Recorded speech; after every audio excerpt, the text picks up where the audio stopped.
आप देख रहे हैं यंग बाइट्स, मैं हूं आपके साथ पूजा ठाकुर। हेल्थ डिपार्टमेंट की बात की जाए तो वो लगातार पेशेंट्स को या लोगों को अच्छी सुविधा देने के लिए लगातार कदम उठा रहा है। वहीं पर जीएमसी जम्मू की बात की जाए तो यहाँ पर भी कई तरह के कदम जो है वो उठाए गए हैं और पहली बार इस तरह से जम्मू कश्मीर में होने जा रहा है जिसमें नेक्स्ट जनरेशन सीक्वेंसिंग टेस्ट जो है वो शुरू हो चुका है। और इससे आपको बता दें कि अर्ली डिटेक्शन जो है कैंसर के पेशेंट्स को होगी और इसमें क्या कुछ और बदलाव हो रहा है और किस तरह की ये टेस्टिंग होगी, सभी जानकारी के लिए हमारे साथ जुड़ने जा रहे हैं जीएमसी जम्मू के प्रिंसिपल डॉक्टर आशुतोष जुड़े हैं, जो खुद ऑन्कोलॉजिस्ट हैं और ज़्यादा बेहतर जानते हैं कि क्या कुछ परेशानियां जो है वो पेशेंट्स को आती है और कितना ज़रूरी और ये कहेंगे कि कितना महत्वपूर्ण था इस कदम को उठाना, क्योंकि आप ज़्यादा बेहतर जानते हैं। ये बिल्कुल जो हमारी प्रोग्रेस मेडिकल साइंस में रहती है, हम उसको डिवाइड करें। एक होती है प्रिवेंटिव साइंस की बीमारियों को होने नहीं दो, एक होता है डिटेक्शन अर्ली डिटेक्शन, एक होता है ट्रीटमेंट। तो तीनों एस्पेक्ट इतने इंपॉर्टेंट हैं कि अगर खाली हम ट्रीटमेंट पे कंसंट्रेट करते हैं तो पेशेंट जो हमारे पास आते हैं लेट स्टेज में, मैं कैंसर की बात नहीं कर रहा हूँ, बाकी बीमारियों की भी बात करूँगा कि अगर हम डिटेक्ट नहीं कर पाएँ टाइम पे उनको या प्रिवेंट ही ना कर पाएँ तो खाली ट्रीट ही करते रहें तो बहुत वो फेलियर रहेगा। तो इस एस्पेक्ट में जैसे मैं अपने फील्ड ऑन्कोलॉजी की बात कर रहा हूँ, हमने एक्टिवनेस की शो की है प्रिवेंटिव ऑन्कोलॉजी में और अर्ली डिटेक्शन में। जैसे प्रिवेंटिव में हमने जो हमारे रेगुलर कैंप्स लगते हैं, डिटेक्शन कैंप्स हैं, प्रिवेंशन कैंप्स लगते हैं कि हमारी टीम्स जीएमसी से बाहर जाती हैं फील्ड में और अलग अलग पॉपुलेशन के पास जाके अवेयरनेस लेक्चर्स देती है और डिटेक्शन की प्रोसीजर भी करती है। जैसे ओरल कैंसर्स हो गए, ब्रेस्ट कैंसर हो गए हैं, बाकी कैंसर्स हो गए। इसी तरह early detection is as important. इसमें सबसे इम्पॉर्टेंट होता है लैब टेस्ट। अगर कुछ टेस्ट ऐसे हम जेनेटिक टेस्ट करते हैं जो अगर कि किसी को कैंसर होने वाला हो, अगर उसको कुछ साल पहले हम डिटेक्ट कर लेते हैं तो that will be a big benefit, क्योंकि कैंसर अगर होना भी है पहले तो अगर प्रिवेंशन हो जाती है, और दूसरा ये होता है कि अगर कैंसर उसको फ्यूचर में होना है तो हम उसको डिटेक्ट पहले कर लें। तो इस फील्ड में हमने काम किया है। तो एक टेस्टिंग शुरू की है जिसको कहते हैं NGS, नेक्स्ट जीन सीक्वेंसिंग, जो बहुत ही मॉडर्न, अल्ट्रा मॉडर्न आप कह सकते हो टेस्ट है, विच इज़ एक प्रोसीजर्स है या टेक्निक है जिसको यूज़ करते हैं अर्ली डिटेक्शन ऑफ कैंसर्स के लिए। इससे पहले ये चीज़ शुरू नहीं की गई थी, आपके आने के बाद ही ये कहेंगे कि क्योंकि आप खुद इस फील्ड के साथ जुड़े हुए हैं, तो क्या लगता है कि कितना इंपॉर्टेंट रोल प्ले जिस तरह से आपने बोला कि ये करेगा, और इसके साथ साथ ये किस तरह की टेस्टिंग होगी, क्या कुछ होगा और सैंपल अभी तक कितने जाते हैं? देखिए ऐसा है कि NGS जो है, हम कुछ बीमारियों को शुरू, जैसे ब्रेस्ट कैंसर का हम स्टार्ट कर रहे हैं। आपको पता है कि नंबर 1 कैंसर फीमेल्स में ब्रेस्ट कैंसर है और अनफॉर्चुनेटली अभी भी मरीज़ हमारे पास अर्ली स्टेज में नहीं आ रहे, लेट स्टेज में आते हैं। तो अगर जिस लेडी को ब्रेस्ट कैंसर हुआ है उसकी सिस्टर हो या उसकी बेटी हो, वो she is at high risk of getting breast cancer. तो हमारा जो एफर्ट रहेगा, आपकी जो हाई रिस्क लेडीज़ हैं उनको स्क्रीन किया जाए। एक टेस्ट का इसको ब्रेका टेस्टिंग बोलते हैं, ब्रेका 1 ब्रेका 2 टेस्टिंग है, जो पूरे वर्ल्ड में एक ब्रेस्ट कैंसर को अर्ली डिटेक्शन के लिए बेस्ट टेस्ट माना जाता है, जो पहले अवेलेबल नहीं था। मरीज़ों को बाहर से 20-25 हज़ार रुपये दे के ये टेस्ट कराना पड़ता था। जो खाली स्क्रीनिंग टेस्ट है, जो नॉर्मल लेडीज़ हैं जो फ्यूचर में कैंसर हो सकता है, वो उनको कराना पड़ता था, और लेकिन काफ़ी लेडीज़ कराती नहीं, कि इज़ वेरी एक्सपेंसिव एक्चुअली।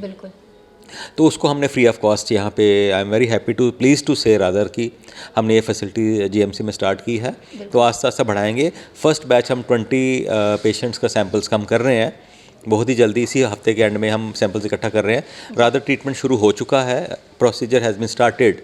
हम खाली इसको अब जैसे टेस्ट किट्स इकट्ठी होंगी, सैंपल्स इकट्ठे होंगे तो एक किट निकाल के हम इसको यूज़ करेंगे। तो ये जो टेस्टिंग है सिर्फ ब्रेस्ट कैंसर के लिए होगी या बाकी बॉडी पार्ट्स में भी, बाकी कैंसर फ्यूचर में भी इसको एक्सटेंड करेंगे डेफिनेटली। अभी तो ब्रेस्ट कैंसर में कर रहे हैं और फ्यूचर में जैसे और कैंसर्स हैं, हेड नेक कैंसर्स हैं, उसमें सर्वाइकल कैंसर्स में भी हम HPV की टेस्टिंग करेंगे। वो भी तो हमने जेनेटिक टेस्टिंग करेंगे कि सर्वाइकल कैंसर तो आप कहते हैं कि इट इज़ ए कैंसर जो जिसका कारण है एक वायरस है, HPV वायरस है, उसका अगेंस्ट आपने सुना होगा वैक्सीन भी गवर्नमेंट ऑफ इंडिया प्रोपोगेट करेगी। और नेक्स्ट मोस्टली वैक्सीनेशन फेज़ में it is estimated that all the girls between the age of below the age of 15 will be vaccinated against cervical cancer।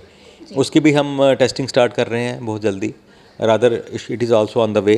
HPV की testing भी होगी। तो cervical cancer और breast, दो most number, इन दो cancer का देखें मोर देन 50% ब्रेस्ट के जो लेडीज़ के कैंसर हैं, ये ब्रेस्ट और सर्वाइकल कैंसर होते हैं। बड़ी बार जिस तरह से हमने आपका इंटरव्यू किया, आपने बताया कि सिम्टम्स जो है उसे इग्नोर नहीं करना चाहिए, लेकिन कुछ कैंसर ऐसे भी होते हैं वो साइलेंट होते हैं, सिम्टोमेटिक नहीं होते हैं, लेकिन उस व्यक्ति को जो है वो वो चीज़ होती है तो उसको नहीं, किस तरह इसको से हम कहते देख हैं सकते high propensity to have a cancer actually. जैसे मैंने कहा किसी की माँ को या सिस्टर को ब्रेस्ट कैंसर होता है तो उसको चांसेस वो हाई रिस्क ग्रुप में आते हैं। जी तो it is very important actually इस हाई रिस्क ग्रुप को हम आइडेंटिफाई करें, उनको पहले ही ट्रीटमेंट करें। आज हम जैसे प्रिवेंशन की या डिटेक्शन की बातें तो कर रहे हैं, तो उसी पे हम स्टिक करते हैं कि अगर ब्रेस्ट कैंसर किसी को होना है 4-5 साल के बाद, आज हमें पता चलता है she is at high risk, तो हम एडिक्वेट स्टेप ले लेंगे। इसी तरह सर्वाइकल कैंसर अगर हम HPV टेस्टिंग से हम करते हैं डायग्नोज या करते हैं कि she is at high risk of getting cervical cancer, तो पहले ही हम अगर स्टेप ले लें तो कितना अच्छा रहेगा। कितने साल पहले जो है हमें पता लग सकता है इस टेस्टिंग ब्रेस्ट कैंसर को डेफिनेटली 4-5-6 साल पहले और सर्वाइकल का 10 साल पहले पता चल जाता है हमें, और इसमें एडिक्वेट स्टेप्स लिए जा सकते हैं। और definitely this will be big rather step forward in management of cancer. तो अभी तक कितनी सैम्पलिंग जो है अब कलेक्ट की है, क्योंकि शुरुआत तो इसकी हो चुकी है, तो देखिए क्या अगर कुछ process फर्स्ट है? किट हम इस हफ्ते के एंड में खोलेंगे, हम चाहते हैं मिनिमम 20 सैंपल हमारे पास हों ताकि वेस्टेज ना हो। तो 10-12 सैंपल तो हमारे पास आ चुके हैं 3-4 दिन के अंदर, और मंडे तक हम पहला बैच हम कर लेंगे, और it will be a regular procedure in future also. तो जिस तरह से ये पहली बार एक कदम उठाया गया, आने वाले समय में और क्या कुछ कदम जो उठाए जाने वाले, क्या कुछ आपने प्लानिंग रखी हुई देखिए है स्टेट उसको? कैंसर इंस्टीट्यूट का आप देख ही रहे हैं, तो बहुत ही जल्दी हम पेट स्कैन को ऑपरेशनलाइज करेंगे। ओके जो बिग जम्मू के लिए एक बिल्कुल बूंद था, और बहुत ही एक फैसिलिटी थी जो लैकिंग थी यहाँ पे गवर्नमेंट सेक्टर में, उसको हम स्टार्ट करने जा रहे हैं। बाकी ऑपरेशन थिएटर शुरू कर रहे हैं स्टेट कैंसर इंस्टीट्यूट के बहुत जल्दी, अपॉइंटमेंट भी कर रहे हैं सर्जिकल ऑन्कोलॉजिस्ट की, और जो कंसर्न स्पेशलिस्ट हैं उनको हम एम्प्लॉय कर रहे हैं। लीनर एक्सेलरेटर जो मेन मशीन कैंसर ट्रीटमेंट के लिए यूज़ की जाती है, उसका परचेज ऑर्डर प्लेस हुआ है। तो जैसे ही हमारी साइट तैयार होगी तो हम उसमें कंपनी आके टर्न की प्रोजेक्ट शुरू करेगी। आई थिंक 4-6 महीने में अंदर उसको भी एक्टिवेट करेंगे। धन्यवाद हमारे साथ जुड़ने के लिए। तो साफ तौर से नेक्स्ट जनरेशन सीक्वेंसिंग टेस्ट जो है वो शुरू हो चुका है, और कई तरह की सुविधाएं जो है वो गवर्नमेंट मेडिकल कॉलेज जम्मू में जो है दी जा रही है, और आने वाले समय में इसी तरह की फैसिलिटीज़ जो है वो आप तमाम लोगों को जो है वो प्रोवाइड की जाएगी। अपडेट लेकर फिर मैं हाजिर होंगी, तब तक के लिए आप देखते रहिए यंग बाइट्स। पर जर्नलिस्ट अमन शर्मा के साथ मैं पूजा ठाकुर, यंग बाइट्स जम्मू।